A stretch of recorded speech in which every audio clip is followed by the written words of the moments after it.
So I went without taking a paycheck for about 18 months. And my wife was a school nurse, and so we were living off a school nurse salary. And so we were able to get through it, and we made it through. I mean, it's like, but again, like the lessons I learned through that, I will take with me forever. I don't ever want to go through it again, but I'm glad I went through it. The one best thing that came from the whole thing. Mindset.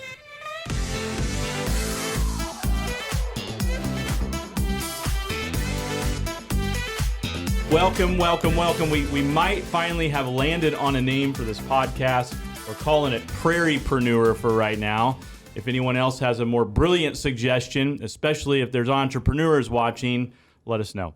But I think that's kind of what we're doing for now. And we've got Jacob Wayman on the podcast this week. I'm super excited because I love Jake, and he is just a cool freaking guy.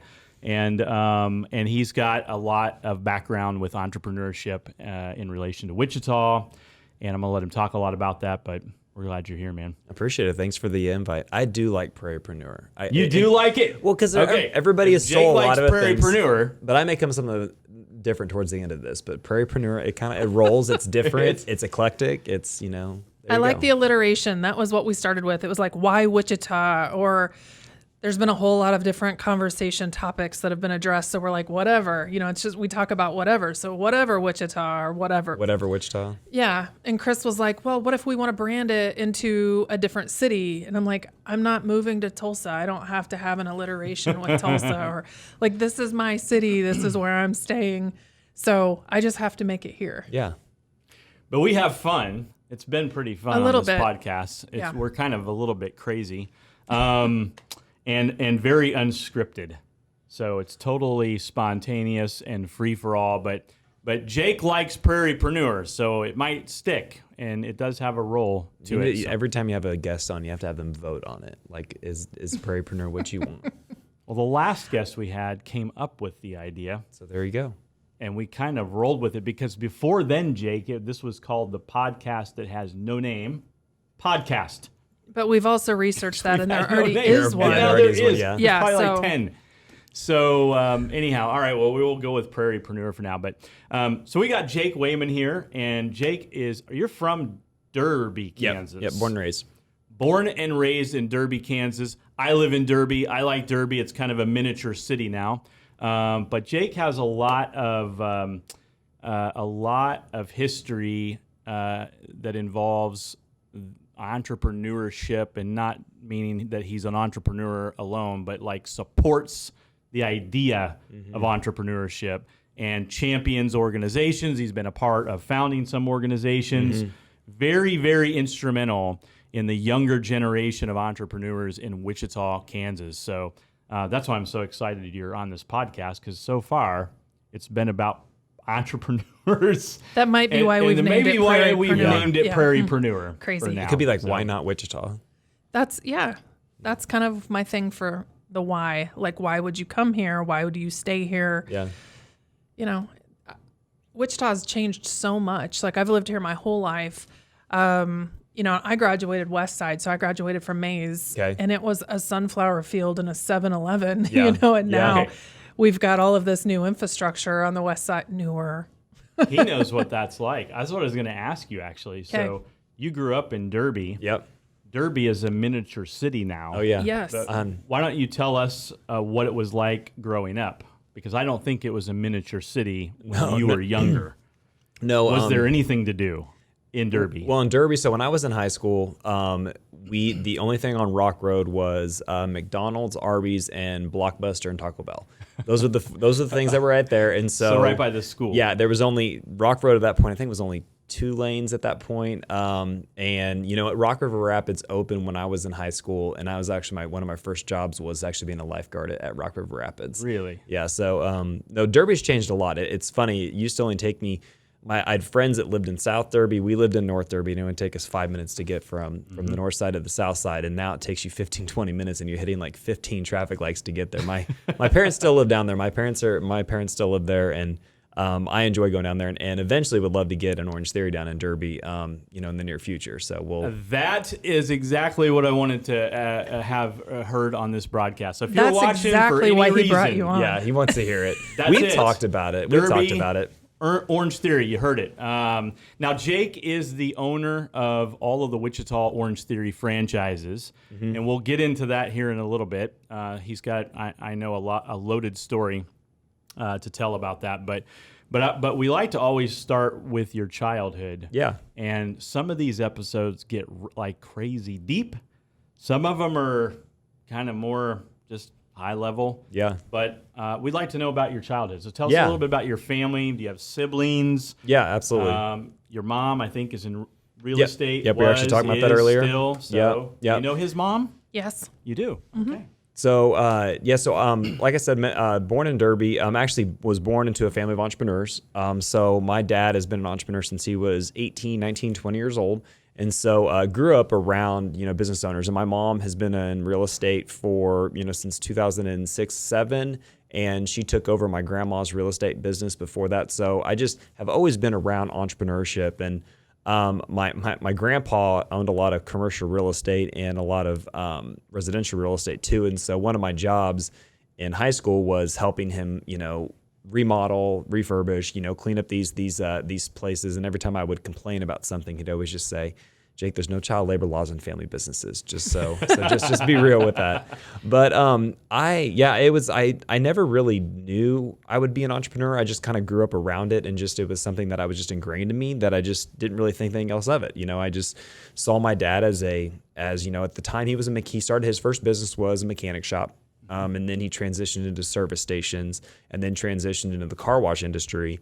And then when the recession hit in 08-09, they shut down that business. And then now he's in another business with my oldest brother. It's called Citywide Facility Solutions. So they do like building maintenance services commercial maintenance or commercial cleaning? Or commercial cleaning, commercial maintenance. Basically, they're like a building maintenance broker. So they're going to work with a building owner or a business owner and help them with everything from, scrubbing their floors to, cleaning their windows to, making sure that the systems from the HVAC are running properly. So basically from A to Z when it comes to maintaining a business. And so from the real estate. From more of the real estate side of the business, not necessarily the operation of the business. Yeah, the real estate. Yeah, the real estate side of the business. So they do commercial janitorial services is kind of their bread and butter, and then they do non-janitorial services too, and that's around managing projects, whether it could be a remodel of some your business. It could be some stuff they do with Wesley Medical Centers. They scrub all their floors. They also are their outsourced EVS crew as well. So whenever they are short-staffed on EVS, so their environmental services, they enlist my dad's company to bring in the temporary staffing for it too. So I hear that's going really well. Oh yeah, they're blown. This is your dad and your brother. My oldest brother. So I'm one of 3. So we have my oldest brother Mitch, middle brother Alex, and then me as the youngest, and we're all 18 months apart. So we were all in high school together, and so 18 months. Yeah, I was the run of the litter because I was the at the time I was called Little Wayman was what my nickname was because I was tiny. I was small. I didn't actually grow up or actually grow like taller, bigger, and everything until I was actually in college. And so I was always that small kid that always followed everybody around and was that little annoying little brother. But they're a bit Mitch, the oldest, my dad. Their business is going very well. They've expanded into Des Moines, Northwest Arkansas. Wow. Now they're in the northeastern part of the country in like Connecticut, Philadelphia. It's been a cool story for them. And what's cool about that is so my brother at the time was a journeyman electrician. My dad was actually working for a car wash chemical company selling car wash chemicals across the Midwest. And my dad's like, I don't like working for somebody else. He goes, he's just not a good employee. And Mitch was at the top of it. Sounds like an entrepreneur. That's what I tell people. I'm a horrible employee too. So my oldest brother, he was at the top of his game as an electrician, and both were kind of like, what are we going to do? And so I actually I love research. And so I actually started researching businesses for them. They didn't know I was doing this. And I was actually drumming up a handful of businesses for them. And I came to them and said, hey, here's these 3 or 4 businesses that I found that I think you guys would be good at. And Citywide was one of them. And they went through the process with them. And it's a franchise out of Kansas City. And so they became the franchisee. And that was back in 2016, 17 is when they did that. But it was kind of cool that I was able to bring that to them and then now see the success they've had behind it. You grew up in Derby, came from a great family. They modeled entrepreneurship, hard work, generosity, right? Then you kind of explored your way through college and the ACTs. Yeah. And now tell us, how did you get from Rotary, 1 million cups-ish ideas to buying Orangetheory?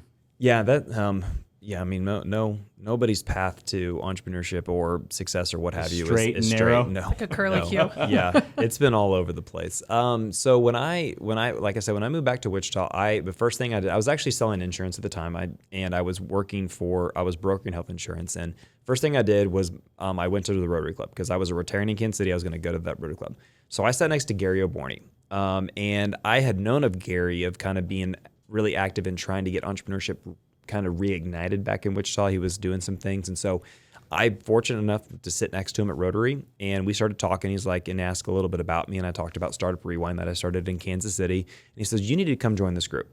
And I'm like, well, when's the meeting? Tomorrow morning at 7 a.m. And I was like, okay. So this is in Wichita? This is in Wichita. So this was my second week back in Wichita. Okay.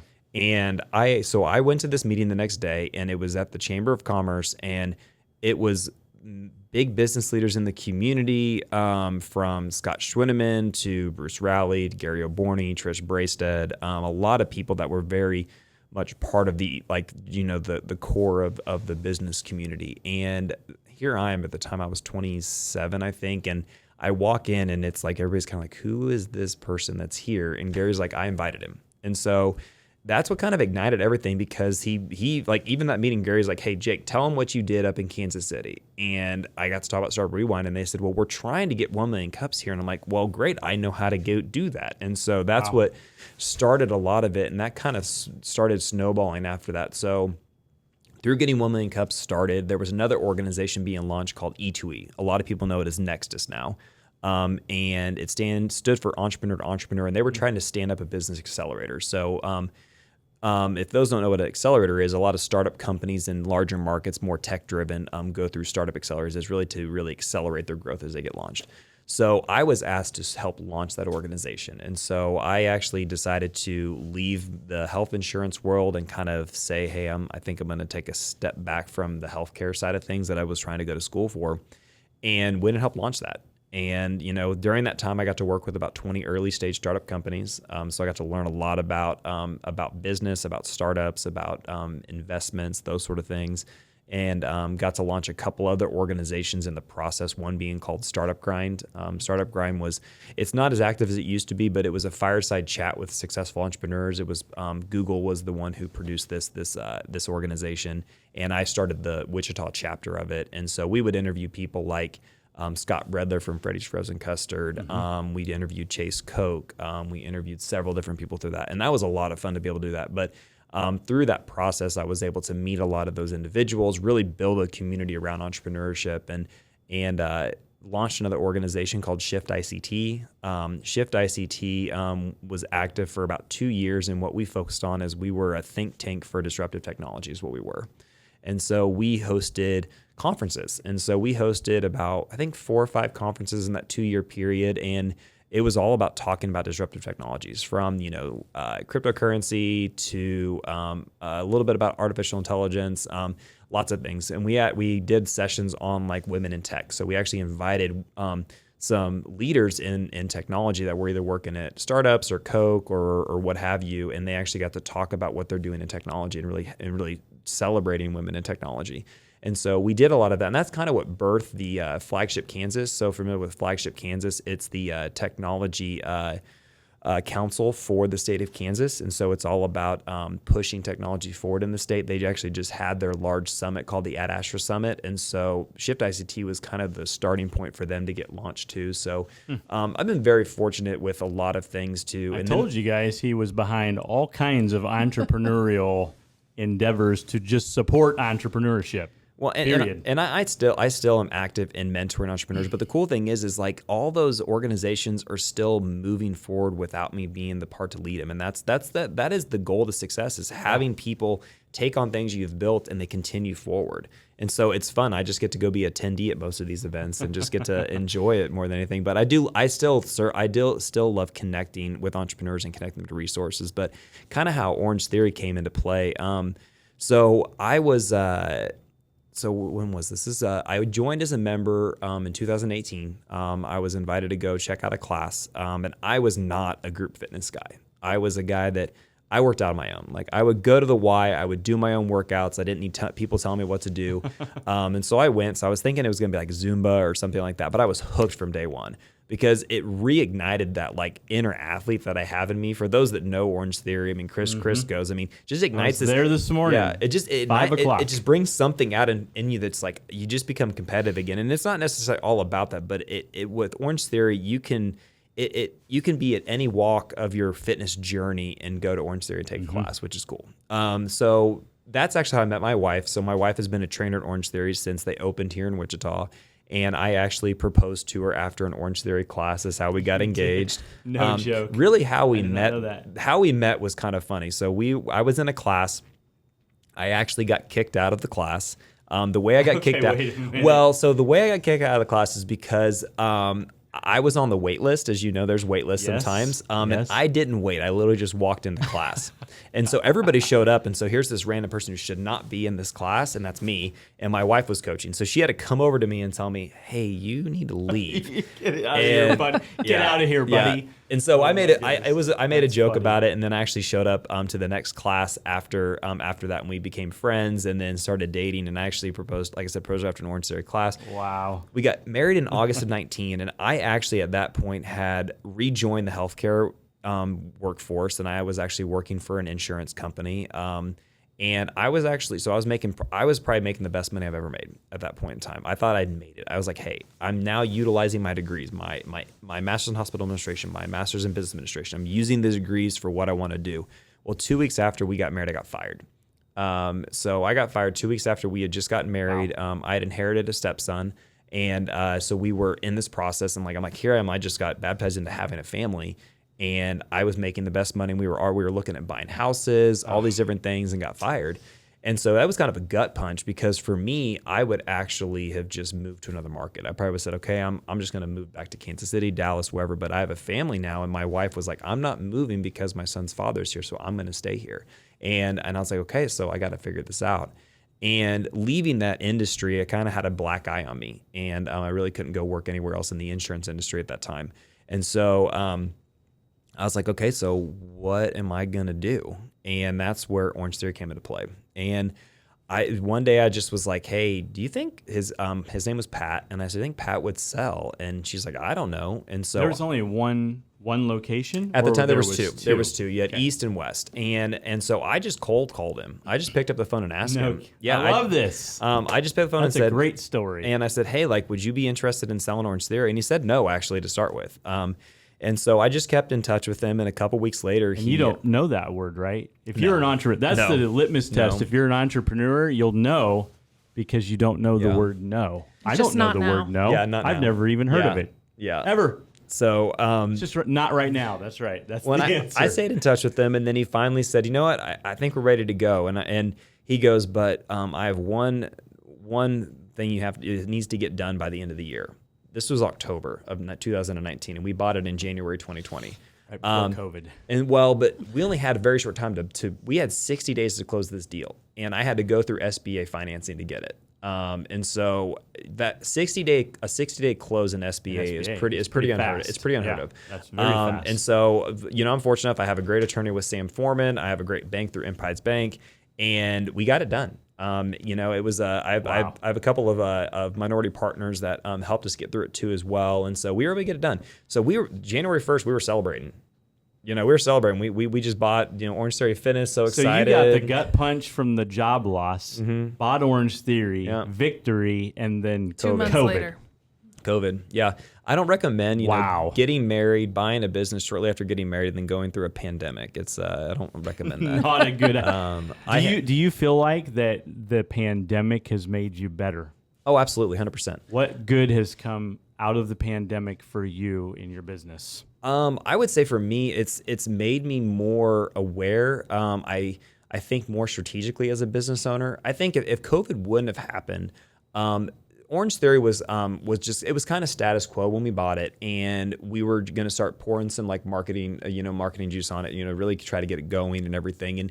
And if it wasn't for COVID, we probably went like this.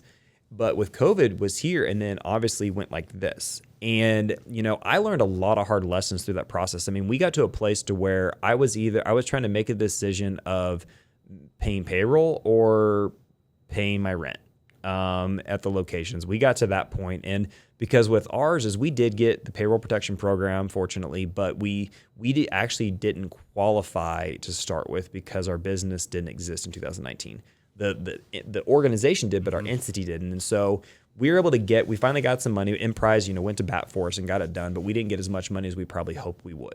But it got us through. And so I went without taking a paycheck for about 18 months. And my wife was a school nurse, and so we were living off a school nurse salary.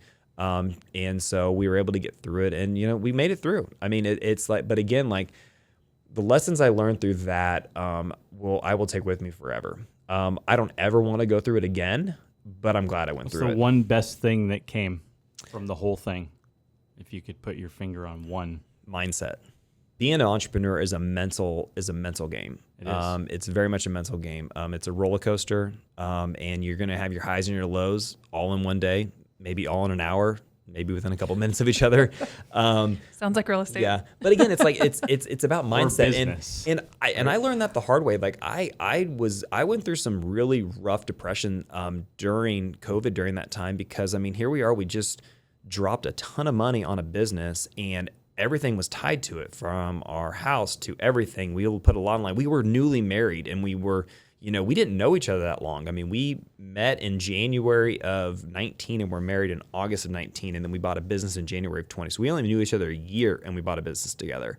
And so like doing all that, I mean, there's a lot. I mean, a lot of strain. I mean, we're 4 years post buying it, come January. And we're now like my wife is the best business partner I've ever had. I mean, she is an amazing leader of our company, and we finally have found our rhythm with each other of what we do. It's been a lot of trial and tribulation to getting to that place, but it's amazing to see us working together now. But again, it's like I learned a lot about how do you pinch pennies during COVID with a business. Learned about how do you really balance culture? How do you balance, the needs of your employees and the needs of your customers too? Because we're fitness, we're in person, and Orangetheory was their place of refuge. I mean, that was their place that they checked everything at the door. And that's what I told everybody, is like, this is a place you check your politics at the door. You check what's going on in your family. You become orange. Yeah, you do, because orange. I'm orange. Orange is the color of energy. That's why it's orange. That's why we use. I mean, orange is also the heart rate you want to get into, is the orange zone. But the reason why all the lights are orange is because orange is energy. And so, did not know that. Yeah, and I mean, and that's where it goes back to, we wouldn't have made it through without this community. Like being able to have an awesome relationship with my bank, with Emprise, was, because it was to a place where like they wouldn't have probably banked me as a small business owner if it wasn't for everything I've been involved with in the community, because they knew what my track record was. They knew what I could produce, and so they went to bat for me. And they're like, "We're going to be there for you." And so, and that's why I'm very, very loyal to them as my bank, because they've done so much for me. But again, it's like I learned a lot through that process, and I mean, I'm still learning with my business. I mean, we went through buying out a partner a couple last year, gone through just a lot of different stuff.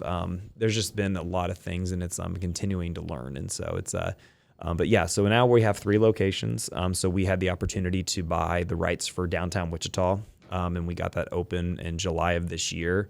And so that's been exciting to go through that process, and going through the construction build of a new location was a fun process, but I learned a lot. You didn't go too. through that. You bought the existing right. Yeah. businesses out. Yeah. So yep. mindset. Yeah, I'd say mindset is what came out of this whole thing. Because it's a lot about being able to be in control. I mean, because I think so many times if you have a negative mindset, it's going to be amplified. It's going to come out. Everybody's going to see it. Your employees are going to feel it. Your family's going to feel it. Your customers are going to feel it. Everybody's going to feel it. So if you bring that negative mindset, it's going to happen, and it's going to have a negative effect on your. Do you feel kind of like you went through entrepreneurial basic training, and then you got thrown into World War III? Yeah. All right. Any other questions we could ask Jake? A question that I was thinking. Podcast? Well, 2 questions then. Because we have he our did standard not wear parachute question. pants. I I know that was you that. your usual I don't question. know what he wore. I was. Did your parents and grandparents call entrepreneur? I don't ever remember hearing that term. No. Prairie. My dad was a small business owner.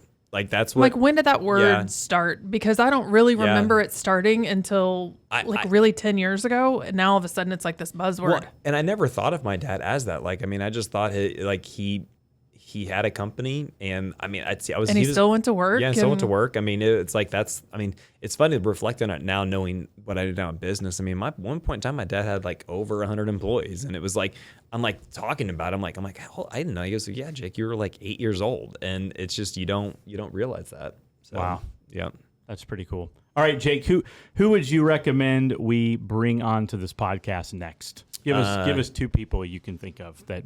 Stephen Warner would be one. And who is he with? So he owns a technology startup called Lawn Buddy. He's hilarious. You guys will actually just be rolling laughing the entire time. But he's a ex-military veteran who started a technology startup here in town. So he's got a cool background. And then who would be another one? Steve Warner? Yeah, Steve Warner. And then Audra Donnell would be another one. She's the one who started The Thread. If you're familiar with that, so it's a women's leadership collective. She's another good one that would be good to bring on too. Donnell. All right. Yeah, I wrote it down. I probably may have said her last name wrong, but we're having Andrea Hatton from the Hive. Andrew's great on next week. Yeah, I remember when she was starting the Hive when she came. We met about actually the concept of it and everything too, and it's cool to see that happen. That's one thing when people would ask me about it. It's like they would meet with me about ideas, and I would say, just do it. Like, I mean, like, it's like people. That's us. It's like you just gotta do it. Just do it and break stuff. Yeah. Yep. And fix it later, right, Leslie? I Like start a podcast without a name. Yeah. Yeah. Or a that's logo. Me. Yeah. Let's just go. I've Like, learned a lot of new things on this go. podcast, actually. Yeah, I think it's just get the MVP and go. Get the MVP and go. That's new for me, but I went. Yeah. So we're gonna see where it goes. Yeah. Well, you got anything else? Nope. Cool. Thank you for having me. Appreciate it, Thanks man. for being on. This is fun.